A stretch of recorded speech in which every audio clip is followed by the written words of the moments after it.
नमस्कार शेतकरी मित्रांनो, मी अशोक धर्मे।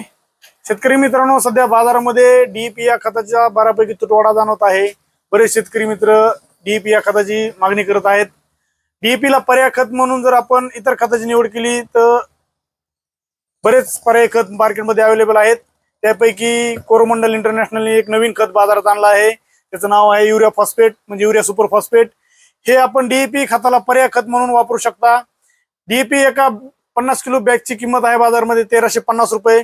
एका 50 किलोच्या बॅग मधून आपल्याला नायट्रोजन मिळतं 9 किलो व स्फुरद मिळतं 23 किलो। पर्याय खत म्हणून जर आपण यूएसपीचा जर वापर केला युरिया फॉस्फेटचा एकरी 2 बॅग, तर त्यामधून आपल्याला 5 किलो नायट्रोजन व 15 किलो फॉस्फरस मिळतं। त्याबरोबर तुम्हाला सल्फर 10 किलो व कॅल्शियम 16 किलो इतर मायक्रोन्यूट्रिएंट दुय्यम अन्नद्रव्ये सुद्धा त्याच्यामधून मिळतात।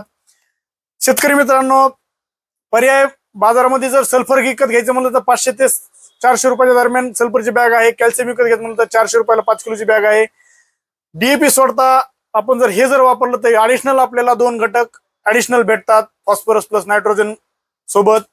तर मित्रांनो, ह्याचा खर्च एकरी आपल्याला 700 रुपये पर बॅग, म्हणजे 2 बॅगचा 1400 रुपये।